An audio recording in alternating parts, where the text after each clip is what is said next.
everybody, this is the Honorary Austrian. It's a particularly wet and windy September Sunday morning outside here in Upper Austria, so I thought I'd take advantage of the weather and come here in the motorbike room and make a start on some videos I've been planning for a while in response to questions on the channel. How many cameras am I using? What cameras are they? How am I mounting them? Where am I mounting them?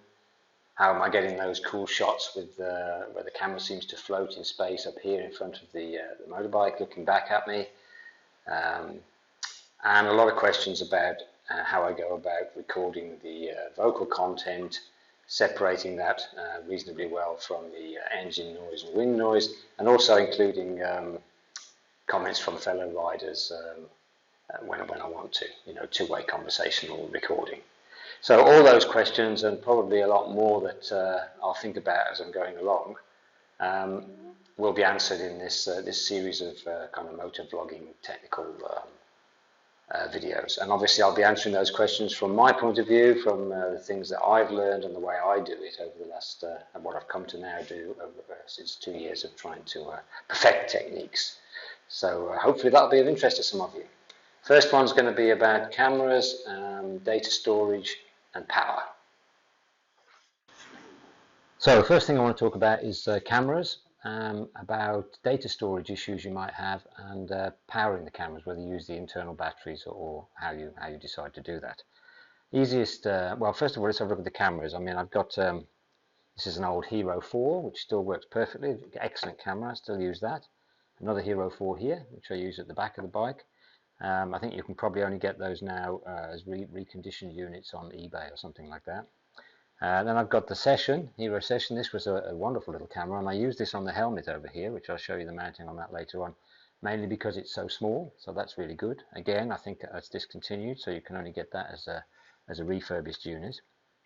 What have I got else? I've got this one here. This is the Sony FDR X3000. This has got some optical stabilization as well as the software stabilization, but it does suffer a lot with fogging, and I've actually had to drill holes in the side of the case, in the back of the case, and the side of the case here and here to try and stop fogging, unsuccessfully to a large degree. And I've also tried some of those little inserts, those little kind of silicone inserts, but there's not much room in here to put them, and they don't seem to work either. So this camera is a little bit of a problem on the bike. It's excellent off the bike. Then I've got the Insta360-1. This was the first edition of the wonderful little Insta range of 360 cameras. Still works, still really good. And then I've got the latest one, the Insta360-1X. This is much higher resolution than the other one. I think it's 5.7K. So at the end of it, I think the lenses are better as well. Everything's a little bit better. That one produces a single integrated file, 360 file for every shot. This one produces two, but as soon as you open them in the Insta editing software, they become one.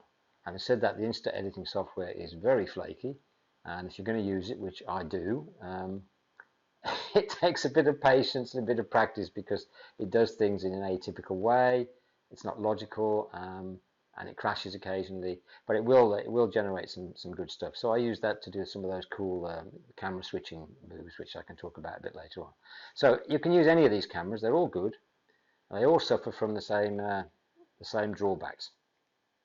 One, especially that one, they eat a lot of data, and what you don't want to be doing is spending forever stopping on the bike because the cameras have stopped, because they've run out of data, or because they've run out of battery. And this is the major problem, major two problems that you have using these cameras. And of course, if you use more than one, every additional one you add compounds the problems with that. So what ends up happening if you don't have enough card space or you don't have enough power is that one or other of the cameras will stop shooting. You probably don't know it stopped shooting, so you carry on riding for quite a while until you either stop and check them and think, oh, this has stopped shooting, so now I've got to check the batteries. So you check the batteries and that one's run out, so you change that one. Then you check the other ones, and the other ones have still got 20-30 minutes left. So the question then is, do you change those batteries? Because you don't want to get off again in 30 minutes and start changing them again, put new ones in, or do you leave them in and eke out the most you can get out of the battery or the card, whichever it may be. Problem with that is at the end of the day, it doesn't matter what you do. If you've got a system that keeps breaking down on the ride, you're going to end up with discontinuous pieces of footage. So when you've got lots of cameras shooting multi-channel footage, at the end of the day, you need to line all those up, synchronize them all to each other, so you can do camera cuts from one camera to the next, from one view to the next. So you have to line all those layers up. Now, if you've all stopped at different positions, you might start at the beginning, you line them all up, then this camera stops here and this camera stops over here on the timeline. You then have to stop, and you have to move them all around and reposition them again and again and again and again, which can take a whole day before you've even started thinking about editing the video, just trying to align it because of all your clips have been discontinuous. So the solution you're looking for really is to put all the cameras on and forget them, and you can just go riding all day, don't bother with them anymore, and they're going to shoot the whole time and they're not going to give you any problem. Okay, so you have a lot of data, but it's much easier to edit the data out than it is to do what I was just saying about realigning all the footage. So the first thing you're going to need to be able to do that is large cards. So that's really not a problem, it's just a matter of expense, I suppose. So I carry a bunch of micro SD cards for all these cameras. I think mainly I've got 128 gigs for all these cameras and that one, and for the big Insta360 Plus I have a 256 gigabyte card, and I have several versions of those so that I can ride for several days without having to clear the cards. When it comes to longer trips, what you can do is download these every evening into one of these or something similar. This doesn't require a computer, so you don't have to carry anything bulky. It's a big hard drive basically. It's got wireless functions, and you basically put your micro SD card into one of these adapters, which you would have to do in a computer anyway. Push that in there, and you get some feedback. There's some lights on the side here that give you feedback as to how much it's copied and so on. And if you put a card in on this device that you shot on yesterday and you continue shooting on today, but you copied yesterday's data already, when you come to the end of today and you copy the new data on, it knows that that's there and it doesn't copy the data it's already copied, it just copies the additional stuff. So that can work quite well, which would then enable you to clean off the disks that you've copied across. Obviously there's a risk of loss there, but I mean you're going to have to take it unless you can afford to buy lots of these, which is the most compact system at the end of the day. It's just a matter of expense. So that's the first thing. You need enough card storage space not to have to worry about the camera stopping on a ride on a day for like 5 hours continuous, and that solves that. Excuse me. So the next major problem is the power on the cameras. So they all use, I mean, if you look at GoPro, typical GoPros use these little batteries, which you can buy as third-party ones, or you can have the original ones, but they don't last very long.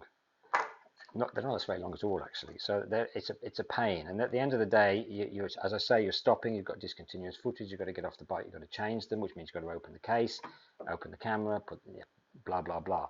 And you then have to have two storage ones of these. This one's full. This is when I used to do this. I don't do this anymore.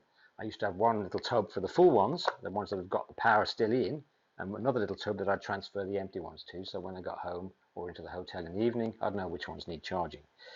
So that's a real pain, and you don't really want to be doing that. Same thing applies to the Insta cameras, which the new one does have a battery, and the old one doesn't. You have to charge it straight on the camera. They don't last very long either. And the same with the Sony version. I've got these little. I've got a charger here unit and I've got again loads of these batteries, different batteries. So that's the other reason. Another thing to say basically is don't, as much as you can, standardize on the cameras, because you're going to end up with multiple menu structures to look at and understand, and different charging systems. So to get around all of this, and to, again, as I said before, to keep this idea of the cameras giving you no hassle and running all day, you don't do any of that. You power them. Now there's two ways to power them. One is to use battery banks like these. These are all little battery banks, which have the advantage of when you go abroad and you're renting a bike, you can put little Velcro pads. I've got little Velcro strips on the back of this one from a previous trip, but you can buy this stuff on rolls. And you can adapt the position of the mounting to whichever bike that you're on. So you find somewhere down, probably in the front cowling or something, to stick one of these on a Velcro, and that works really well. They never come off. But you can obviously cable tie them on a little bit more if you want to. The beauty of that is the GoPro mounts will peel off without leaving a mark on the bike. Any cable ties you can cut off, and you can undo this every evening, take it to the room to charge it. If you stick it on with GoPro sticky pads, which are the ultimate way of sticking things on, and then they're just rock solid, it's a lot more effort to get it off every night to charge it. So you don't really want to do that unless you have to. So that's one method of doing it. The disadvantage with doing this system is, again, you've got to take all these batteries off, take them into your hotel room or at home, whichever is between one ride and the next, and charge them all up again. And the other big disadvantage is a lot of them have a kind of a function on them where if there's no power drain coming out of the battery, they turn off and they don't turn on again. So you get the situation that you'll start a ride, you might be powering this camera, the GoPro, with this, and everything's going fine. And it's going fine because this at the moment is using the residual power at the beginning. It's using the residual power on the battery that's in the camera. So this turns off because there's no drain on this. I'm not saying they all do this, but all the ones I've tried to. So what happens then is when this runs out, the battery in the camera, instead of carrying on being powered by this, the camera stops. And then you have to stop again, basically, if you realize it stopped, and press the button on the side of this to start it going, and then it will continue, hopefully. So it's not a perfect solution because you get unpredictable camera stops that you don't know about. So that's not good either. So the ultimate way of doing it is to power everything off the bike.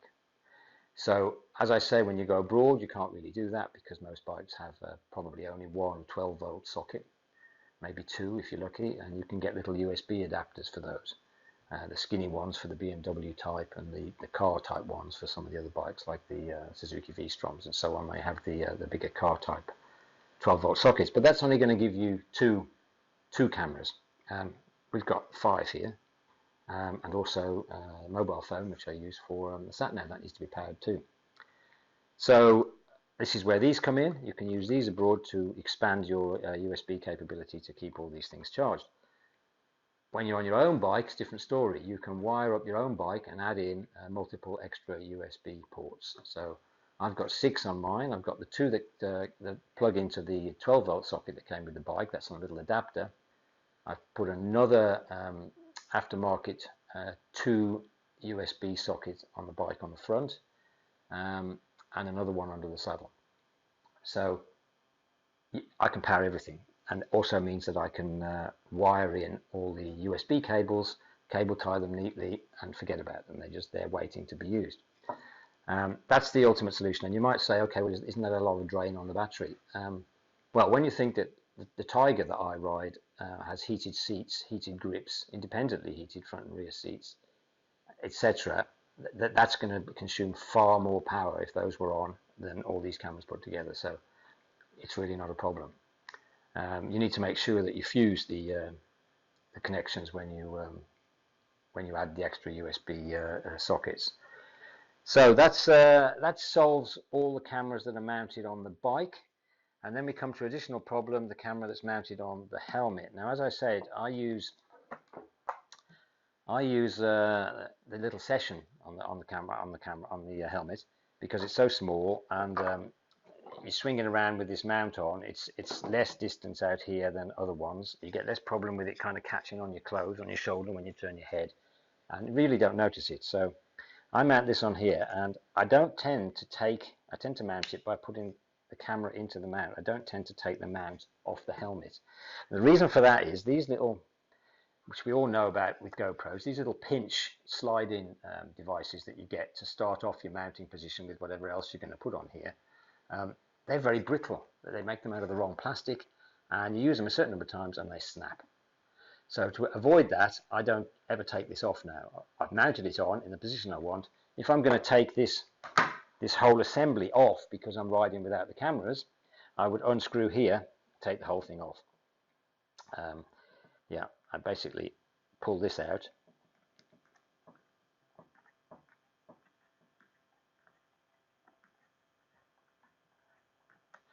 5 minutes later. Okay, yeah, take this out, take this off. Nothing's going to break doing that, and you can do it multiple times. You also can maintain the position of everything so it all goes back in nicely. Now this is the power cable that I use to power this, because again I don't want to use the internal battery on this. I also don't want to wire my helmet into the bike, so I use an external power pack on this, which you can see on the back there. I'll turn that around in a second. So when you're not using this, like this, I've taken it off and I'm going on a ride without the cameras, I basically use this little clip here, which is part of the GoPro mount, push the cable into it, and it's tied it away. So that's no problem. If you've got what I call a clap helm, or a liftable visor, liftable front, one of these opening ones like this, you're going to have some sort of flexi cable on here to accommodate the opening and closing of the helmet without causing you any problems. Otherwise you're going to have a lot of slack cable hanging around. And here on the back I've basically got one of these units, a bigger one, mounted on here with a couple of GoPro sticky mounts, and that's absolutely rock solid. I've also, it's probably not very elegant, but I've got a little bit of tape on there, a little bit of white tape to hook this back to stop any flapping. So it's all kind of nice and neat in terms of practicality. It may be not in terms of looks, so if you're somebody who's anal about the looks, you might not want to do that. But in terms of riding, doing motor vlogs and not having to worry about the cameras, it's a good solution. Now the advantage with having, obviously this suffers from the same disadvantages of all these I was saying, that occasionally the power can turn off because the battery fools it into thinking it doesn't need to give any, so it stops. The big advantage with having the only one that you're powering off battery on the helmet is that you can see this in the mirror. So every now and again you can just check whether the little red light's flashing, and if it's stopped, you know. So you tend to get a heads up much sooner on this camera that it's stopped than you would on all the others that you can't actually see the cameras because they're mounted in different parts of the bike. So that covers all that. This cable, which you may have noticed, there's another cable here coming out with an empty socket. This is an audio connector for the system I use to record the voice, which I'm going to come to in a second video. You'll probably notice here I've got two microphones, and we're going to talk about this a little bit later. One is for communication via the Sena comms unit, and one is for recording my audio, and I'll explain why I have two in the next video. So I think that's probably enough for this one. Just to show the cameras, and I'm gonna the next thing I'm going to do is take us out to the bike and show how I'm mounting all these and routing the power cables and all that sort of thing. Okay.